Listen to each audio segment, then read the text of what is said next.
and this is a video review on DC Collectibles New 52 Red Hood and the Outlaws Red Hood.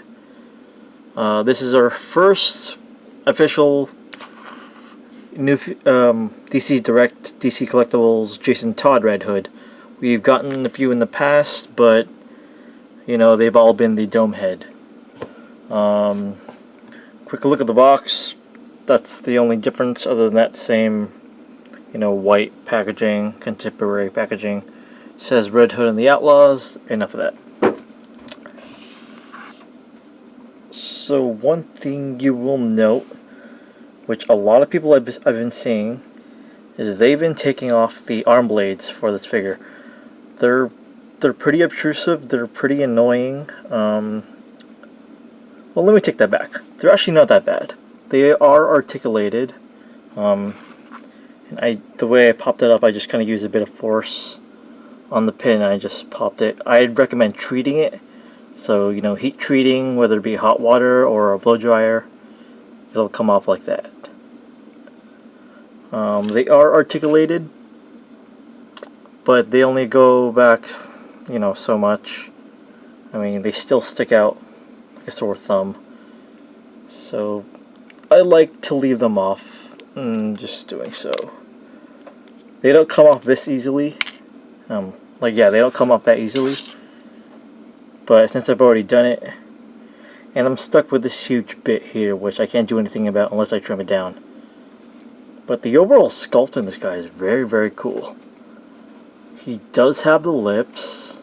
You know, it's subjective whether or not you're into that. I don't mind it. It's an okay look. He does have some nice line work, nice molded details into the helmet itself. His eyes are painted very nice. It's a very glossy head, by the way. You can tell by the reflection. His abdomen area is very, very detailed. Same with his jacket. I really like his jacket, and I really like the way it billows out. If you can see right here, actually, the way the bat symbol is sculpted, it just kind of ends right there. So they did sculpt this in mind of having a, you know, an open jacket kind of look, and you can even see it in the back.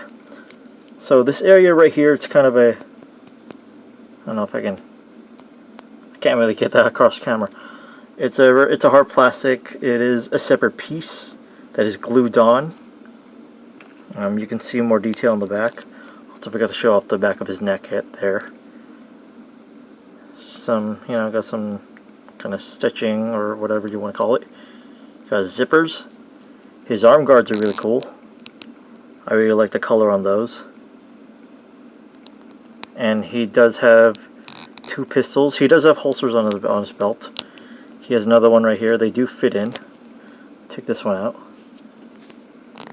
And just slot it in like so. He does have trigger fingers. And even some nice details on the hand.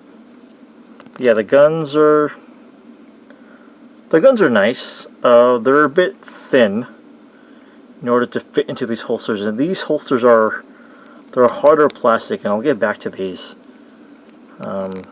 When comparing it with other figures who've had pistols, yeah, his guns look very nice. His pants, right there, lots of nice wrinkles. And for some reason, I really like his boots. They're very tactical.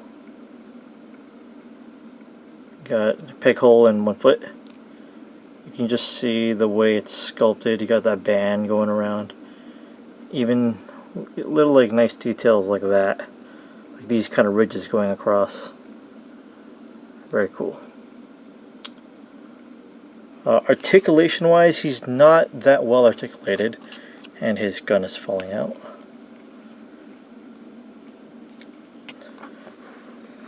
His head, it does move, you know, only that far up. It doesn't move down at all. So if I try to just, it's stuck like that. It does have a bit of a pivot. So if you want, give him a bit of attitude. and it does swivel left and right. It's a bit tight, but yeah. His shoulders, I do have an issue with the range of it. They move forward just fine, as well as backwards. They don't move in and out very far. That's the extent when they're like that. And then when they're pushed down, I mean, they can't go any further. And knowing DC Collectibles, they like to use clear joints, so, you know, you don't want to mess with that. He does have an elbow joint right there. And it also swivels at the elbow. Then it swivels at the arm guard. And then it swivels at the wrist. These are very redundant joints, in my opinion. You don't need all those swivels. Speaking of which, he does not have an articulated waist at all. I've seen someone try to twist this, and they just ended up popping their figure apart. So don't do that. His hips actually do have some nice... Oh yeah, and it's the same on the other arm, obviously. His hips actually do have a nice range. They move out very nice. And now if I can show you right here... See, yeah, those are clear joints. So you don't want to bend those too far. But I mean, they're not that bad. They bend out for a decent amount. They go forward.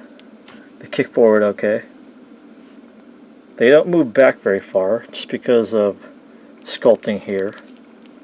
Unfortunately. And I'll pick it up later. His gun just fell out of his hand. He does have a knee joint. And he does have hinged ankles. No ankle pivot, unfortunately, but there we go.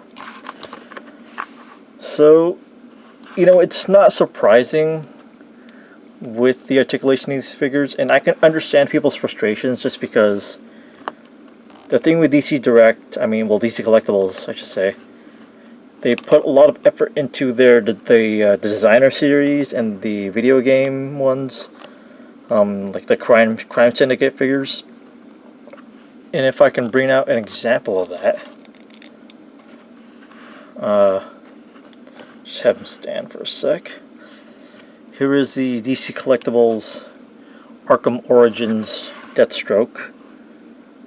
And I mean, comparing as the amount of joints you saw here, I mean, this guy actually has not only a waist swivel, but he has an ab crunch.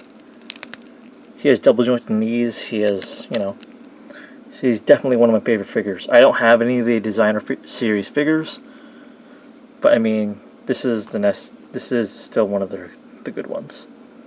I'd recommend those figures too if you're really into it.